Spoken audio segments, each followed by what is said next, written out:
Assalamualaikum warahmatullahi wabarakatuh.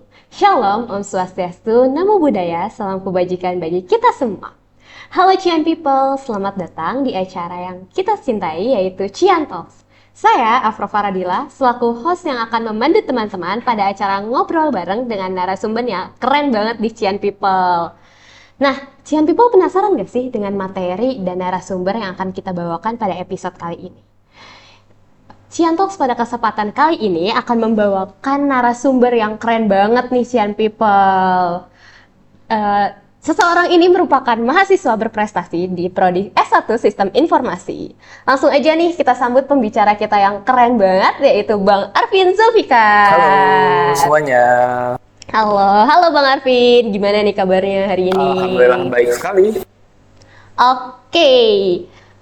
Nah, sebelum kita lanjut nih ngobrolnya, mungkin aku mau cerita sedikit nih tentang resume dari Bang Arvin sebagai mahasiswa berprestasi.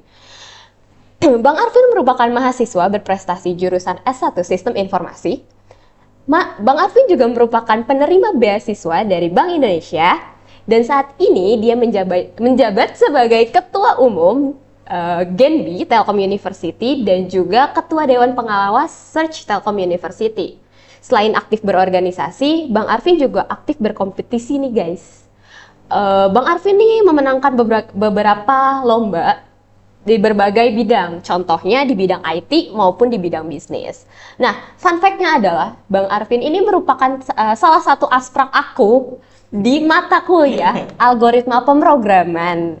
Itu guys. Nah, setelah kita tahu nih resume Bang Arvin yang keren banget ini sebagai Mapres, aku pengen tahu deh, gimana sih keseharian Bang Arvin sebagai mahasiswa berprestasi? Keseharian ya, sebenarnya sama aja sih ya, tidur, bangun. Tapi ya mungkin sebelum aku di semester 1 tuh aku mahasiswa yang kupu-kupu banget. Jadi aku fokus tugas saja, asal ada tugas beres. Tapi dirasa kayak ada yang kosong ya gitu. Kayak kok enggak kurang menantang mungkin bisa dibilang. Jadi kayak next up coba deh di semester 2 tuh, di semester berikutnya aku kayak cobain aktif lomba, ya ada nih kompetisi gitu, cobain gitu. Terus aku juga coba untuk masuk organisasi kepanitiaan yang gitu-gitu, dan ya secara kesibukan dari semester ke semester tuh meningkat dan kalau sekarang sih seharian itu aku biasanya sibuk ya ngurusin di Genbi, terus aku sekarang seringan ngurus tugas akhir juga. Oh my God. Aku lagi tugas akhir karena aku semester terakhir sekarang di semester 7. Aku ikut ya insya Allah 3,5 tahun. Amin, doain aja. Januari harusnya sidang. Nah aku sekarang sibuknya ketiga itu sih, organisasi, lomba, dan juga tugas akhirku di akademiknya. My God, keren banget gak sih ini keseharian dari seorang mahasiswa berprestasi. Dari yang aku tahu ya, Bang Arvin nih dikenal sebagai orang yang aktif banget di bidang akademik maupun non-akademik. Tapi aku pengen tahu deh, apa sih yang melatar belakangi Bang Arvin nih jadi seambis itu? Apakah ada trigger dari pas zaman SMA atau ada trigger dari lingkungan? Nah ini fun fact ya guys. Ini aku belum pernah nge-share ini ke orang gitu, ke podcast saya belum. Tapi latar belakangnya waktu SMA ini sebetulnya, kalau sekarang orang-orang mengenal aku sangat akademik, sangat mungkin nerdy ya, kita bidangnya IT gitu. Terus lomba aku pun di bidang akademik. Dulu SMA aku itu atlet silat. Silat ya. Suatu hal yang beda banget ya mas sekarang. Iya, itu beda banget kan. Yeah. Waktu SMA itu aku atlet silat, aku atlet tanding. Dan aku tanding dari tingkat kota sampai nasional itu aku pernah, dan aktif sekali. Tapi di tahun kedua itu aku cedera, tulang rusukku cedera. So asalnya aku tuh punya dream yang tinggi banget, kayak aku pengen jadi pelatih dan pengen jadi atlet di tingkat nasional gitu. Tapi mimpi itu pupus gitu aja karena dulu cedera terus tiba-tiba ada COVID gitu. So aku mikir kayak oke, aku mau switch ke satu bidang, tapi aku pengen mentality aku ketika jadi atlet tuh terbawa gitu. Ada mental kayak kompetitifnya kan beda ya, kayak itu bener-bener biasanya kita compete gitu, fight, bertaruh sama orang, tapi tiba-tiba gak ada kegiatan itu flat, ya kosong banget kan. Jadi aku lampiaskanlah apa tuh ada mentality yang yang terbentuk waktu jadi atlet aku bawa saat aku jadi mahasiswa gitu. Makanya aku suka sekali untuk lomba, untuk compete. Ya istilahnya ini ya mengisi kekosongan yang ada itu loh di situ.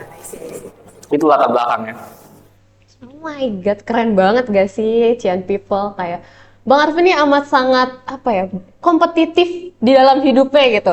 Ikut lomba, jadi atlet pas SMA gitu ya, keren banget. Nah, setelah masuk ke kuliah nih Bang, aku pengen tahu deh gimana sih dari Bang Arvin sendiri memulai langkah untuk menjadi mahasiswa berprestasi. Gimana sih mulai langkah untuk mengikuti lomba, ngikut jadi asisten praktikum mungkin gitu. Iya, kan balik lagi waktu SMA tuh aku gak dikenal sama orang sebagai orang yang kayak akademik atau olimpiade. Aku nggak pernah jadi perwakilan sekolah OSN misalnya. Aku benar-benar pure kan ke bidang yang olahraga gitu. Nah, ketika aku memasuki istilahnya bidang yang baru nih, yang limbahnya aku belum tahu, ya bener-bener ini ya. Waktu awal aku masuk ke SI, ke Telkom University, kan kalau masih ingat mungkin BKKMB itu kan suka ada mahasiswa prestasi yang ngasih talk gitu. Dan ketika mereka bicara tuh, wah aku suka nih, mereka bisa present idea, yaitu dengan terstruktur, dengan rapi gitu. Nah, di situ aku kayak, aku pengen nih jadi orang kayak gini gitu loh. Dan aku rasa mereka ini punya dengan ilmu yang mereka miliki bisa share ke banyak orang, bisa bantu banyak orang. Menurutku it will be good gitu loh kalau aku bisa mengejar ke level itu gitu. Itu trigger pertamanya ketika di PKKMB. Terus semester 1 kan SIZ kupu-kupu gitu. Nah semester 2 nih baru aku coba praktekkan lah gitu loh. Setelah aku ya waktu semester 1 tuh ada kayak seminar juga, ada seminar mahasiswa prestasi. Jadi setiap mahasiswa prestasi tiap fakultas itu di satu seminar gitu. Mereka ngasih speech. Dan dulu aku beneran chatin beberapa mahasiswa prestasi di situ. Ada yang bahkan sampai sekarang pun aku masih keep contact gitu. Dan mereka kasih tips aku, Arvin coba Arvin ikut ini, coba Arvin ikut itu. Dan ya aku terapkan gitu. Aku coba di semester 2 itu belum apa ya? Maksudnya dikit gitu loh maba yang ngedrive mau lomba gitu. Terus akhirnya cobain lah lomba, masuk search. Terus ya orang-orang random aku ajakin lomba, cutting aku ajakin lomba gitu. Tapi dari relasi-relasi yang terbentuk itu, alhamdulillahnya aku kayak ya istilahnya diajarin lah sama orang-orang baik gitu. Dan ya setelah dapat relasi, dapat ilmunya, terus konsisten. Alhamdulillahnya di semester semester 5 atau 6 gitu aku menjadi mahasiswa berprestasi di Prodi S1 Sistem Informasi. Oh, keren banget ya. Berarti semua itu diawali dari rasa ingin tahu, rasa nyoba-nyoba. Gimana sih ngikut lomba, gimana sih lomba di bidang bisnis maupun di bidang IT. Iya, betul. Jadi kayak bakso boraks awalnya sih coba-coba. Itu bener guys, mantra itu tuh applicable dalam hidup. Oh my god, keren banget sih guys. Jadi kita tuh kalau misalnya mau melakukan sesuatu, misalnya belum tahu apa output yang dihasilkan gitu ya, lebih baik kita mencoba untuk kita tahu outputnya tuh apa, ya gak sih Bang? Iya. Coba aja dulu gitu. Jadi buat ini buat editor boleh ditampilin ini CV-ku pertama waktu masuk SI. Nah, terus ini CV-ku yang sekarang. Gitu. So, the power of transformation is real gitu. Kalau percaya sama prosesnya. Nah, tadi nih setelah ngeliat nih transformasi CV-nya Bang Arvin nih dari pertama masuk kuliah sama yang akhir yang baru-baru ini nih yang isinya penuh banget. Gimana sih cara ngejaga komitmennya untuk terus mengikuti lomba, untuk terus berprestasi? Ada gak sih kesulitan-kesulitan selama mendapatkan gelar atau menjadi mahasiswa berprestasi? Nah, dalam hal ini, teman-teman dekatku yang satu circle pasti tahu. Tiap semester, aku tuh pasti ngomong ke mereka, bro, gue semester depan bakal nyantai. Gak akan gue lomba, gak akan gue panitia organisasi. Kayaknya semester depan bakal lebih nyantai deh. Semester ini beres, kayak, oh udah deh, gue bakal cari aman aja ya. dan semuanya teman-temanku juga tahu. Pada akhirnya, ends up bahwa semester berikutnya aku lebih chaos. Itu yang biasanya terjadi, dan itu terjadi di semester 2, 3, 4, 5. Jadi entah kenapa selalu ada perasaan kayak gitu, kayak aduh udah deh, udah capek, udah ini lomba kalah mulu. Aku lost streak pernah lebih dari 10 sampai 12 kali lomba. Kayak satu semester itu beneran udah aja lolos, nggak ada gitu. Terus ada saatnya kayak apa sih yang aku kejar gitu loh. Tapi ketika aku ada perasaan kayak gitu, kayak mau nyerah, oke, mau stop aja gitu. Ends up aku kayak, coba lagi nggak sih gitu. Aku pernah lihat bio salah satu temanku, katanya fall 6 times, get up 7 times. Ketika aku baca itu, struck a charge aja di aku, kayak gak apa-apa sih kalau misalnya ada niatan mau nyerah atau gimana, tapi at least ya udah, gak bisa gitu terus, ya udah bangkit lagi gitu. So ketika misalnya teman-teman mau jadi mahasiswa prestasi, teman-teman gak bisa expect kayak oke, aku bakal menang, enggak. Justru expect bahwa kamu bakal merasakan banyak banget kekalahan, banyak banget gagalnya, banyak banget miss-nya. Justru itu step pertamanya gitu. Kalau menurutku, yang kulihat dari teman-temanku, misalnya kan kemarin aku ikutan Pilmapres ya, Pilmapres tingkat universitas, dan teman-temanku yang di sana yang benar-benar mereka berprestasi dan dekat denganku, aku ngelihat banget mereka side lainnya gimana sih, mereka gagal, mereka kalah lomba, udah misalnya berangkat keluar kota gak dapat apa-apa, itu sering banget, itu normal banget gitu. Sementara orang lain ngelihat mungkin di media sosial, ya udah yang menang-menangnya aja gitu. Dan apa ya, misalnya aku bilang aku ikut lomba lebih dari 40 lebih mungkin. Nah itu yang menang mungkin 1/4-nya gitu loh. So kalau di average kan, misalnya kalahnya 1 sampai 5 kali baru menang sekali. Dan proses yang berat itu justru di situ gitu loh. Gimana caranya kita tetap push meskipun ya gagal, meskipun capek.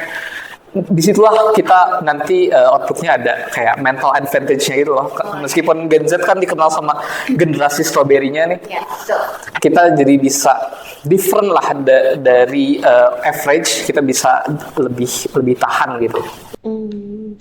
Jadi kalau menurut Bang Arvin nih, dari kegagalan ini tuh bisa banyak pelajaran yang diambil gitu ya Bang? Iya, jadi kalau menurutku ya, it's either win or learn gitu loh.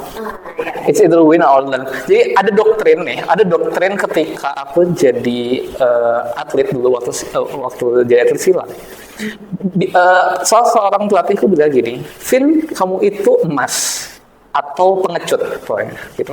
Jadi yang pemenang itu juara 1, yang lainnya itu pengecut. Tapi menurutku di real life ya sekarang, kalau dipikir-pikir itu nggak benar gitu.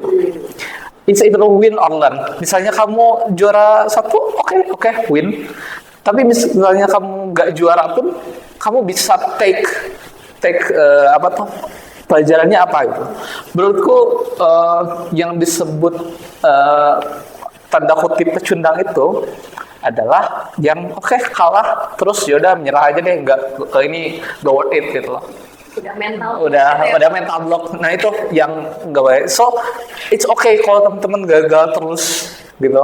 Tapi ketika teman-teman gagal terus ambil pelajarannya, itu lebih baik daripada juara terus berhenti belajar. Ya, menurut aku dari sisi mentalitas itu penting banget ya. Gitu. Gak cuma soal menang gitu. Kita gak boleh cuma jago menang doang, tapi kita juga harus jago kalah gitu. Jadi kalah itu yang membentuk kita semakin kuat untuk ngehadapin hal-hal yang lainnya gitu. Iya, iya. Justru yang mendefinisikan seseorang itu bukan ketika dia di atas itu, lagi sukses, bukan itu. Tapi yang mendefinisikan seseorang itu siapa adalah ketika dia gagal, dia bakal kelihatan tuh aslinya kayak gimana. Iya sih. Iya kan? Ada yang gagal langsung nyerah, ada yang gagal nyoba lagi, ada yang gagal masih kayak tetap kekeh kayak, oh mungkin cara ini salah, mungkin dengan cara lain bisa jadi menang gitu. Iya. Oke, keren banget ya guys. Jadi itu cara-caranya, jadi kita nggak boleh nyerah guys. Kita harus tetap nanamin ke diri kita bahwa kalah itu nggak apa-apa, gagal itu nggak apa-apa, karena semua prosesnya itu bisa diambil hikmahnya gimana kita bisa improve diri kita di kemudian, di kedepannya gitu guys. Oke, kalau aku boleh tahu nih, apa aja sih langkah-langkah dari Bang Arvin nih untuk menjadi seorang mahasiswa berprestasi? Ada gak sih kiat-kiat atau saran-saran untuk menjadi mahasiswa berprestasi dari Bang Arvin untuk mahasiswa lainnya nih? Oke, jadi aku sebenarnya bikin buku guys. Aku bikin buku e-book sama salah satu teman kelasku, Nur Sandi. Judulnya How to Survive as an Information System Student. Dan di situ aku masukin juga cara untuk jadi mahasiswa berprestasi di sistem informasi ala aku kayak gimana gitu. Aku udah sesuaikan di akademiknya seperti apa, di lombanya buat anak-anak SI apa gitu. Terus organisasi cara milihnya kayak gimana itu aku udah masukin ke situ. Nah, kalau roadmap-nya nih dari aku ya. Di semester 1 2 itu aku coba dulu semuanya gitu. Aku at least udah aku cobain lomba, aku cobain organisasi internal gimana, organisasi eksternal gimana. Terus aku raba-raba apa kira-kira home base yang cocok buat aku gitu. Kira-kira di mana nih gitu. Aku mau di lingkungan orang-orang yang seperti apa itu aku udah tentukan. Terus di semester 3 4 5 itu kan kita udah settle ya. Kita udah tahu jam kuliah seperti apa, kehidupan kampus itu kayak gimana gitu. Gambaran-gambaran praktikum itu seperti apa, itu kan kita udah bisa ukur tuh kesibukannya. Disitulah mulai game on nih, ikut lomba-lomba gitu. Tapi secara signifikan gitu jumlahnya. Aku semester 3, 4, 5 itu dalam satu waktu aku bisa manage antara 1 sampai waktu itu paling banyak berapa ya? 6 atau 7 lomba sekaligus. Dan itu belum ditambah tugas-tugasan gitu. Belum ditambah tugas-tugasan. Tapi aku masih sempat main ke Pangalengan, main ke Lembang itu masih sempat. Karena di situ aku udah belajar, oh ternyata lomba tuh bisa gitu dikerjakan dalam waktu yang efektif gitu. Begitu juga terus cara belajar aku udah tahu gitu. Nah itu semua tentunya harus dimulai di semester 1 ya. Tahu cara belajar, tahu pace-nya kita kayak gimana, itu harus know yourself dulu. Nah, di semester 5-6 cobain kayak lomba-lomba yang apa ya, Filmapres, lomba-lomba Belmawa, yang kayak gitu tuh mulai dicoba. Dan apa ya, kalau dari aku sih kiatnya ya, kan itu roadmap-nya tuh, pokoknya dari semester 1 sampai semester 6 kita coba kompetisi dan cari home base. Nah, untuk jadi mahasiswa prestasi secara teknisnya itu banyak banget berseliweran di Google gitu ya. Bahkan ada sejenis buku panduan ya, itu udah ada. Tapi kalau untuk mahasiswa sistem informasi ya, aku spesifikkan aja jadi 3. Yang pertama akademik, yang kedua itu kompetisi, yang ketiga organisasi. Gitu. Nah, yang pertama di akademik itu teman-teman harus perform secara maksimal, dan ini jadi prioritas pertama ya. Jadi prioritas pertama. Jadi jangan sampai karena lomba atau organisasi ini di nomor sekiankan. Gitu. Raih nilai yang semaksimal mungkin buat ujian, belajar, terus tuh kelas harus nemu tuh trik-triknya belajarnya kayak gimana. Aku udah masukin juga trik belajar aku di SI seperti apa tuh di situ. Trik belajarku adalah prinsip intinya sebelum masuk kelas udah ngerti duluan. Jadi aku udah baca dulu materi-materinya. Pas udah kelas itu waktunya diskusi. Terus yang kedua itu di kompetisi. Nah kompetisi sesuaikan kompetisi yang teman-teman mau dengan requirement di SI. Contoh lomba UI UX. Nah, dengan ikut lomba UI UX, otomatis mata kuliah di DSI itu sekarang kan ini ya, ada desain pengalaman pengguna. Design thinking sekarang. Oh, sekarang design thinking ya. Nah, teman-teman kalau mau advance di mata kuliah design thinking, nah coba ikut UI UX tuh. Jadi sebelum dapat mata kuliah design thinking udah ikutan lomba UI UX misalnya. Nah itu jadi teman-teman bisa berprestasi dan di saat yang bersamaan bisa meningkatkan nilai akademiknya gitu. Terus atau dengan contoh lain, teman-teman yang mau mempersiapkan buat mata kuliah WAD, kamu dapat WAD kan? Betul. Nah, ya, yang mau WAD boleh nih di awal ikutan hackathon misalnya. Itu buat ngelatih programmingnya dan lain-lain. So emang harus pinter-pinter ya guys, sambil menyelam minum air gitu. Lalu yang ketiga itu organisasi. Nah organisasi ini penting untuk apa ya? Karena kamu masuk ke organisasi apa, kamu itu akan membentuk relasimu seperti apa. Terus yang kedua, proses kerja organisasionalmu seperti apa, proses manajerialmu, stylenya akan seperti apa, itu akan ditentukan di situ. So bagi teman-teman nih, misalnya, oh aku suka yang kekeluargaannya erat gitu. Oke, bisa ambil himpunan. Misalnya teman-teman pengen yang, karena aku udah sibuk, aku butuh organisasi yang loadnya nggak terlalu tinggi, bisa coba cari UKM misalnya. So itu sesuaikan, nggak ada satu organisasi fits all ya. Jadi harus assess diri sendiri dulu, baru pilih organisasi yang tepat.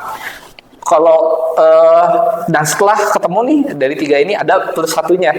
Untuk jadi Mapres itu kalau teman-teman ada punya karya, publikasi, buku yang ada ISBN ya, atau lagu, atau misalnya social movement, misalnya teman-teman di RT-nya memberdayakan ibu-ibu PKK biar aktif.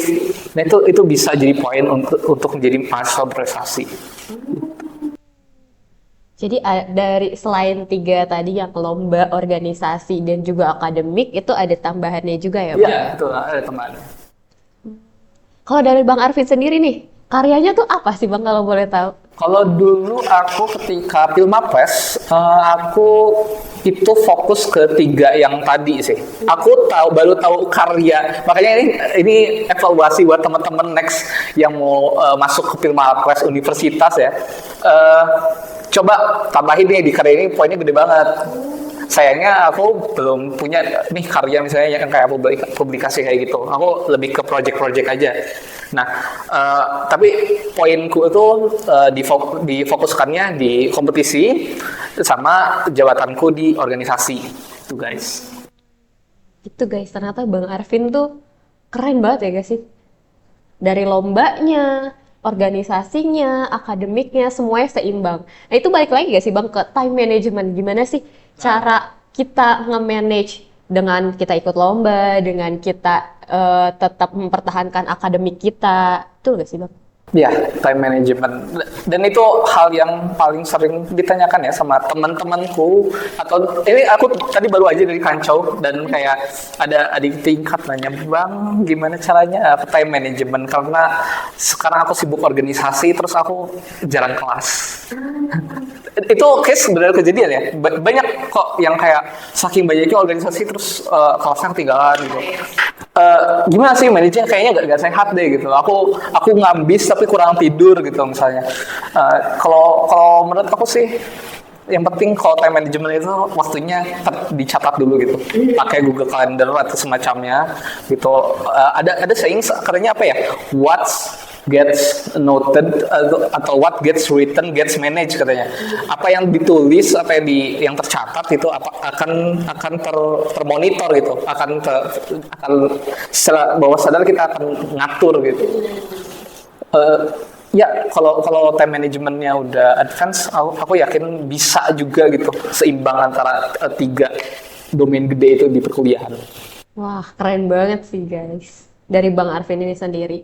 So, aku pengen tahu deh Bang, kayak selama kuliah ini tuh gimana sih cara Bang Arvin untuk memilih lingkungan pertemanan? Dari yang aku tahu kan Bang Arvin ini kayak ambis banget, pintar banget, sibuk banget dengan lomba, dengan organisasinya. Gimana sih Bang Arvin ini cara memilih pertemanan yang mendukung dengan passion yang Bang Arvin punya gitu?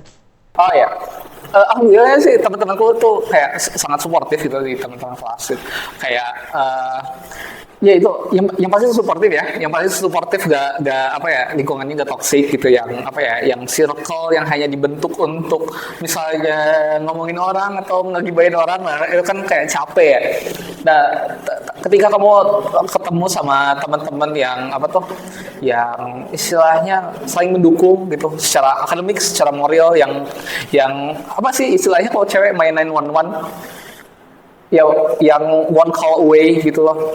Nah teman-teman yang kayak gitu tuh apa ya, kayak ketika kita capek terus diajak kita keluar yuk, kita gimana, kita nugas bareng, itu bakal sangat membantu sih. So kalau menurut aku lingkungan pertemanan tuh misalnya kamu pengen punya goals untuk jadi mahasiswa prestasi ya, bukan berarti kamu mau temenan sama aku minimal 2 lomba ya nasional gitu, enggak gitu cara kerjanya. Jadi ketika kamu berteman aja sama semua, berelasi gitu, just be humble gitu. At the end ketika kamu punya passion terhadap sesuatu, circle itu tuh bakal ngebentuk gitu. Kamu bakal ketemu juga sama orang-orang yang minatnya sama gitu loh. So yang menurutku ya, cara untuk memilih pertemanan justru dengan mengenali diri kita sendiri gitu loh. Ketika kita udah kenal diri kita sendiri, kita tuh dreamnya mau kemana sih, apa yang mau di-achieve, secara bawah sadar itu lingkungan kita bakal kebentuk sendiri. Bener banget guys. Jadi gimana nih kalau misalnya temen-temen nih Cian People pengen gitu punya temen yang ambis, yang jago lomba, sering menang lomba atau sering ngikutin lomba gitu. Ya dari teman-teman sendiri dulu gitu. Gimana sih diri teman-teman, apakah udah sesuai apa belum? Tapi jangan benar-benar dipilih-pilih ya teman-teman. Jadi kayak berteman aja dengan siapa aja. Nanti itu akan terpilih secara sendirinya gitu. Bener gak sih Bang Arvin? Ya, alamiah itu alamiah. Oke. Aku pengen tahu nih, ada gak sih kesan-pesan selama mengambil langkah untuk menjadi mahasiswa berprestasi selama ini gitu? Kesan-pesan ya? Ya quite complex. Selama ini 7 semester yang aku bilang ya, setiap semester aku selalu bilang, semester depan aku mau udah deh nggak usah lomba-lomba atau apa itu, atau mahasiswa prestasi, udahlah gitu. Tapi at the end ketika memilih opsi untuk tidak menyerah, dan aku saat ini di semester terakhirku ngelihat ke belakang kayak, ternyata opsi yang berat itu nggak akan bikin aku menyesal ya gitu. Ya mentality aku kan selalu kayak, ini opsi ini berat, tapi aku nggak mau aku nyesel karena aku ngambil opsi yang lebih mudah gitu. Dan ketika ngelihat ke belakang itu rasanya enak banget sih, kayak nggak ada rasa penyesalan tuh. Itu menurut aku suatu kenikmatan yang tertinggi ya, menurut aku. Jadi lebih ke ini gak sih Bang Mike? Choose your choose. Apa sih yang waktu kayak aku pernah dengar intinya kayak nggak ngambil ini tuh berat, tapi ketika kita ngambil ini juga emang berat, tapi ya itu balik lagi ke pilihan. Choose your heart gak sih? Iya, betul. Choose your heart itu. Benar-benar. Jadi kita harus memilih nih. Emang ya kalau kita misalnya nggak memilih hal tersebut, mungkin kita nggak bakal tahu sebenarnya hal itu tuh susah apa enggak gitu. Jadi lebih baik menurut aku itu lebih dicoba aja. Karena selama kita mencoba kita bakal tahu, oh ini tuh berat, mungkin ini tuh kayak, oh caranya salah. Jadi kita bakal nemu hal-hal yang bisa kita pelajarin gitu. Kalau boleh tahu nih Bang Arvin, ada gak sih satu kisah yang membekas selama berusaha untuk menjadi mahasiswa berprestasi? Yang paling membekas ya? Yang paling membekas menurut aku ini, ketika jadi pembicara di Genesis. Waktu kan kayaknya bulan lalu ya, nggak salah bulan lalu nggak sih atau aku lupa, bulan lalu ya di Genesis Week 2 ya. Aku diundang jadi pembicara di Genesis untuk sharing nih cara how to survive information system sebagai mahasiswa prestasi. Aku punya aku punya satu buku harian gitu. Dan di situ tuh ketika semester 1, aku semester 1 sampai semester 3 itu aku tulisin apa yang aku ingin capai itu apa aja sih gitu dalam hidup. Dan satu ketika ya setelah aku tulis dan buku itu aku simpen dan aku lupa nyimpennya di mana gitu. Dan kemarin ini baru ketemu beberapa minggu lalu ketemu dan aku iseng aja baca. Ternyata di situ aku tuliskan kayak berapa belas poin gitu loh. Apa yang mau aku achieve di perkuliahan gitu. Di situ tertulis aku ingin pernah menang lomba gitu. Di situ aku ingin pernah menang lomba hackathon. Aku ingin menjadi mahasiswa prestasi. Terus itu the list goes on dan sampai yang ada satu poin yang mencolok itu ya ingin jadi pembicara di Genesis. Kan semester 3 aku itu ya ikutan. Nah, ingin menjadi pembicara di Genesis gitu suatu saat. Dan kayak ketika ngeliat itu aku benar-benar kayak kan itu ada listnya berapa belas dan itu hampir semuanya udah tercapai gitu. Aku kaget ketika ngeliat itu, the law of attraction-nya itu real gitu. So bagi aku yang paling membekas itu ketika jadi speaker. So lebih dari pengalaman misalnya menang lomba nih di hackathon di mana atau lomba bisnis yang gede-gede gitu. Tapi perasaan ketika bisa share sesuatu yang udah pernah aku alami ke orang lain itu apa ya? Different level of happiness sih. Oh ya sama yang kedua itu paling bekas ini kayaknya satu level di yang tadi itu ketika ada mahasiswa ya yang datang ke aku terus bilang, Bang Arvin, makasih ya. Aku waktu itu dikasih tahu sama Bang Arvin cara untuk nge-lead project itu gimana gitu. Sekarang aku jadi ketua di suatu kepanitiaan gitu dan aku terapkan itu. Sekarang aku gak lagi gagap ngomong, aku sekarang bisa presentasi dan lain-lain. Ada juga yang Bang Arvin, makasih ya karena udah ngajarin cara aku lomba ngedrive kayak gimana. Sekarang alhamdulillah aku dapat beasiswa dari ini. Itu rasanya puas banget. Ternyata dari apa yang telah Bang Arvin alamin ini tuh bisa jadi apa ya, insight baru bagi orang-orang gitu ya Bang. Alhamdulillahnya apa ya, banyak kayak ke spread gitu loh, dan makanya karena aku ya udah suka untuk itu feelingnya karena apa ya, karena lebih seneng ketika ngelihat orang lain berprestasi daripada akunya sendiri berprestasi gitu. Karena hal itu aku juga buat teman-teman penonton di sini yang mau mentoring atau apa, all good, DM aku selalu terbuka. Sering juga anak-anak SI mentoring ke aku secara free. All good. Boleh gak? Boleh teman-teman nih yang pengen tanya-tanya, kepo-kepo nih tentang Mapres tuh gimana, cara lomba tuh gimana. Boleh banget nih dihubungin Bang Arvin ke sini ya guys. Ke IG-nya di sini. Boleh banget ya. Bang Arvin siap menjawab 24/7 guys. Keren. Nah, jadi teman-teman nih dari tadi cerita Bang Arvin selama menjadi Mapres, kiat-kiatnya, gimana sih struggle-nya Bang Arvin nih ngikutin lomba, jadi Mapres. Banyak banget nih insight yang bisa kita dapat. Nah, nggak kerasa nih, kita udah sampai di penghujung acara teman-teman. Saya mengucapkan terima kasih kepada Bang Arvin selaku narasumber Ciantox episode ini yang telah memberikan kita banyak insight untuk lebih maju dan lebih berkembang. Thank you juga ya buat teman-teman Kominfo MSI. Thank you udah diundang. Asik. Oke, jadi sekian dulu untuk episode Ciantox kali ini. Sampai jumpa di episode selanjutnya. Bye-bye!